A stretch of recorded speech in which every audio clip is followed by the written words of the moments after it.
Et puis, on a aussi les structures métaphoriques activatrices, qui sont aussi des structures, des métaphores qui relèvent de l'ouvert et du fermé. C'est-à-dire que c'est quand même plus ouvert que fermé. C'est-à-dire que le thérapeute pose le cadre, mais là, c'est vraiment le thérapeute qui choisit le cadre, contrairement à tout à l'heure en métaphore ouverte, où on part du cadre posé par la personne, où elle apporte quelque chose, où on va l'aider à donner forme à quelque chose dès le départ, on n'influe pas du tout. Là, dans la structure métaphorique activatrice, on va poser un cadre, mais à l'intérieur de ce cadre, la personne est libre de ses choix, de ses actes et de ses décisions. Le cadre métaphorique, il est proposé pour sa valeur vraiment symbolique. Par exemple, la maison en mauvais état qu'il faut rénover. On sait que la maison, c'est la représentation symbolique de notre intérieur et de notre psyché. Donc, aller à la rencontre d'une maison en mauvais état, moi, je trouve ça toujours très intéressant. Ça m'arrive souvent de le faire.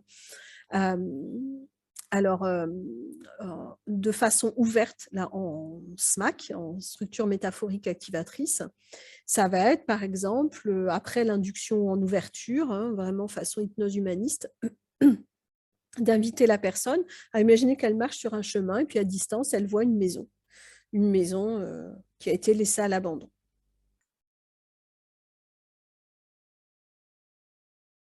Alors, parce que moi, quand je mobilise vraiment l'activité de mon client, c'est-à-dire que je veux qu'il soit actif, je le garde vraiment en conscience. C'est-à-dire que je ne vais pas créer de dissociation hypnotique. Donc, c'est ce que j'appelle une induction en ouverture. C'est au sens de, je veux que la personne, elle soit là, qu'elle soit capable de me parler et j'ai aucune envie qu'elle soit dissociée à la façon ericksonienne, si tu veux. Alors, après, ça, c'est moi ma façon de faire. Je sais que tout le monde ne travaille pas comme ça. Moi, en ericksonien, je ne fais jamais parler la personne. C'est-à-dire qu'il va y avoir éventuellement un signaling, voilà. Mais globalement, c'est moi qui parle. Et du coup, je vais être plutôt sur un conte. Il peut y avoir une histoire isomorphique, mais ce ne sera pas ouvert, du coup. Parce que je trouve que, après, voilà, c'est peut-être mes croyances, mais je trouve que les personnes ont bien du mal à parler quand ils sont dans cet état-là, que c'est pénible, que c'est fatigant, et du coup, si j'ai envie qu'ils parlent, j'ai envie qu'ils soient pleinement là. Ce qui est plus souvent ma façon de travailler d'ailleurs, mais du coup, dans ces cas-là, je vais faire en sorte que dans l'induction, quand je dis en ouverture, c'est qu'il va y avoir vraiment ce côté, c'est votre corps, votre respiration, et c'est pas la tête, le pied, le doigt qui se lève tout seul et machin. Tu vois, voilà, la distinction, elle est là, moi, dans ma façon de travailler. Et du coup, dans les structures métaphoriques activatrices, effectivement, on va être dans la personne est consciente. Donc, on va solliciter son imaginaire. OK. Donc, voilà, la maison en mauvais état. Moi, voilà, la distinction typiquement, c'est que en ouverture, donc si je veux quelqu'un de pleinement conscient, que je vais solliciter son imaginaire, je vais l'inviter à aller sur un chemin et découvrir une maison dans un endroit, elle va me le décrire et puis on parle de elle et puis je vais lui faire tout le tour de toutes les pièces et puis du jardin et puis du machin.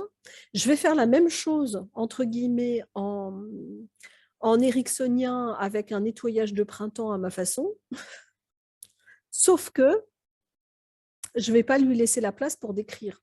Elle va avoir ses images, mais moi, je vais décrire d'une façon avec un langage non spécifique pour laisser place à, mais sans utiliser, voilà, il n'y aura pas l'ouverture de la place des symboles de la personne dans l'histoire, si tu veux.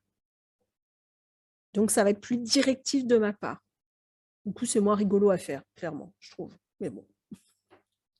Moi, j'aime autant que la personne me parle. Bon, après, avec quelques personnes, je trouve que c'est adapté, l'ericksonien, malgré tout. Je trouve que voilà, je trouve ça pratique de l'avoir dans la poche de temps en temps. Il y a des personnes avec qui ça va bien fonctionner, où ça va permettre d'amorcer des changements intéressants, même si ce n'est pas ce qui m'intéresse le plus, hein, très clairement. Mais voilà. OK. Je vous ai donné d'autres exemples, le jardin en friche, qui peut représenter le monde intérieur, les richesses enfouies, l'imaginaire, etc. L'île déserte, qui peut représenter l'isolement. La forteresse, qui peut représenter aussi bien le refuge, mais aussi l'enfermement. Parce que souvent, hein, Si on vit dans une forteresse, qu'on est en plein contrôle de tout, qu'on a mis des bonnes barrières autour de nous, ça répond à une question de refuge, hein, une question de sécurité, mais on est aussi enfermé dedans, hein, donc c'est un peu chiant quand même. La caverne peut représenter le ventre maternel. L'arbre symbolise la vie, les relier au ciel et à la terre, etc. Donc, y a ce type de choses qu'on peut utiliser. Et au fur et à mesure que la métaphore se construit, on va pouvoir, donc dans la structure métaphorique activatrice, on a posé un cadre, ensuite c'est ouvert, mais au fur et à mesure que ça se construit, on peut tout à fait orienter la personne dans une direction. C'est-à-dire qu'on aura pu élaborer au préalable des étapes clés. Quand je dis au préalable, c'est vraiment au moment où on emmène, on pourra déjà se dire, ah, à un moment, ce serait bien qu'il y ait ça, qu'il y ait ça, qu'il y ait ça. Et donc, on va poser des jalons. C'est moi ce que je fais dans le traitement des deuils et des liens de douleur, hein, ou dans le soin de l'enfant et du critique intérieur, où il y a une structure métaphorique activatrice, la clairière pour l'un, la porte à passer, le chemin, nanana. On sait globalement ce qu'on va y faire. Après, c'est libre, mais il y a quand même des étapes clés qu'on va plus ou moins respecter parce que l'hypnose, c'est toujours s'adapter, que des fois, la personne va dans une direction totalement différente et c'est OK, mais globalement, on va quand même avoir en tête un certain nombre d'étapes clés parce que ça nous semble intéressant, parce qu'on a un objectif en tête, finalement. D'accord? Donc, par exemple, on travaille avec une personne qui est un peu perdue dans quelle orientation, quel chemin prendre dans sa vie, sa mission de vie, ou quels que soient les mots qu'on met derrière, hein, mais elle ne sait pas trop. Peut-être qu'on va la faire cheminer, ouais, on va peut-être prévoir un grand chemin où il va y avoir tout un tas de rencontres. On va peut-être jalonner de rencontres. On pourra, par exemple, se dire que si la personne elle a une ouverture spirituelle, qu'elle aimerait en savoir plus sur ce qu'elle a à faire, etc., on pourra tout à fait se dire que ce serait bien à un moment donné qu'elle rencontre son sage intérieur. Oh, je dis singe intérieur, mais on n'est pas obligé de le nommer comme ça, hein, peu importe comment on le voit, mais et on pourra dire par exemple, ah, et je crois que quelqu'un vous attend un peu plus loin là-bas. Vous dites ça, la personne apparaît, hein, il n'y a pas de souci, hein. Ça marche toujours, ça.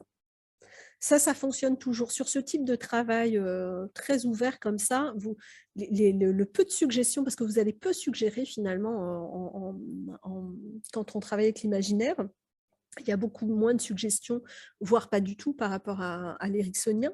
Mais sur une structure métaphorique activatrice, les étapes clés, elles vont être jalonnées par quelques petits mots que vous allez dire. Ah ben, je vous propose là peut-être que, hop, et c'est parti. Il n'y a pas besoin de grand-chose pour que ça rentre à l'intérieur et du coup, hop, on crée une étape supplémentaire. On ne sait pas ce qui va encore se passer avec ce sage, moi j'en sais rien, hein. J'ai juste dit, il y a quelqu'un. Attention du contexte, ouais. Il y a Mmh. l'intention que tu y mets et puis il y a le moment où tu le places. Du Mmh. coup, là, tu sais, enfin, je ne sais pas si ça te fait ça, mais moi, je sais que souvent, quand j'accompagne les personnes, il y a un moment où je ne sais plus qui d'elle ou de moi voit le truc en premier. Mmh. Tu y es tellement que tu sais déjà ce qui va se passer et la personne le sait déjà. Et quand tu dis ça, la personne te dit souvent à la fin, mais de toute façon, au moment où vous m'avez dit ça, je voyais déjà ce Mmh. vieil homme, machin. Donc en fait, effectivement, il faut le placer au moment où voilà, tu es en synchro, tu sais. Donc tu vas le dire de façon différente selon les personnes. Mmh. Parfois, si tu as le moindre doute sur justement, ça va être un sage ou ça va être le critique, par exemple, effectivement, là, j'ai l'impression de voir une personne assez bienveillante, un peu plus loin.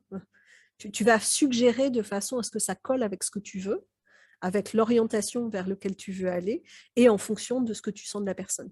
Mais tu le sauras. OK?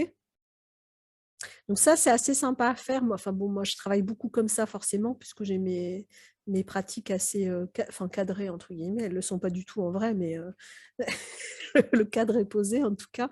Mais je trouve que ça laisse aussi plein d'opportunités de travail, et de possibilités de création en fonction des clients que vous avez. Et c'est pareil, moi, je travaille beaucoup avec l'enfant intérieur, les deuils, ruptures de liens de douleur, les transformations de part de soi parce que c'est mon truc. Enfin, je veux dire, je moi, je pense que selon qui on va avoir chacun ses spécialités, les endroits où on est vraiment bon. Je pense même que c'est plutôt une bonne chose personnellement d'avoir des spécialités. C'est-à-dire que pour faire sa place, on est nombreux, hein, il y a beaucoup de thérapeutes. C'est pas facile d'en vivre. C'est quand même pas tout le monde n'en vit pas bien, en tout cas. Et du coup, on pourrait avoir tendance pour, avoir de la clientèle de tout faire. Bah oui, parce qu'avec l'hypnose, on peut répondre à tout. Sauf que, enfin, moi, à mon avis, c'est une erreur, mais c'est un point de vue, hein, mais je vous le partage. Mais je pense que c'est super intéressant, au contraire, d'écouter sa spécialité, enfin sa spécialité. En gros, ce qui nous fait vibrer, de quoi on est un peu expert, quoi, enfin expert, parce que c'est notre histoire de vie, bien souvent, qui nous a amenés là. Hein, je veux dire, qu'est-ce qui fait qu'on devient expert de quelque chose qu'on n'a pas le choix, hein? Enfin, pas le choix, c'est pas grave, mais en tout cas, voilà, c'est parce on a développé une expertise pour soi d'aller travailler sur tel ou tel sujet. Et pour moi, la spécialité, elle est là. C'est de quoi je suis devenue, oui, expert, ou en tout cas, j'ai une certaine connaissance, finesse d'analyse, etc. Parce que je connais ça personnellement. Et la deuxième chose, c'est la clientèle avec qui j'ai envie de bosser, parce que bah non, on n'a pas forcément envie de bosser avec tout le monde en vrai. Je suis désolée, mais non. Enfin, ça ne veut pas dire qu'il y a des gens qui ne mériteraient pas nos services ou quoi, c'est pas la question. C'est qu'est-ce qui me fait kiffer, quoi. Moi, il y a des gens avec qui ça fait ouais, et puis d'autres, ça fait bon, bah si ça fait c'est que je ne vais pas lui rendre un grand service, hein. Donc autant que la personne ne vienne pas me voir. Elle ne va pas être satisfaite, moi non plus. On aura passé un moment pas terrible, et en termes de pub, c'est pas génial, hein. Et donc d'assumer sa spécialité, je pense que c'est intéressant. Et là, les structures métaphoriques activatrices, elles peuvent être vraiment intéressantes. Parce qu'une fois qu'on a repéré avec qui on aime bien bosser et sur quels sont nos sujets de prédilection, et bien là, on peut créer des outils sur mesure. Moi, comme je l'ai fait là pour Enfants intérieurs et Deuil, rupture des liens de douleur, je pense qu'il y a moyen pour chacun de créer des espaces de travail, voilà, où on a une structure de base, et après on joue avec comme on veut. C'est ouvert, les gens vont se fondre dedans, mais moi je pense que ça peut être un bon moyen de créer ces outils propres, spécifiques et efficaces. C'est pour ça que j'aime les SMAC.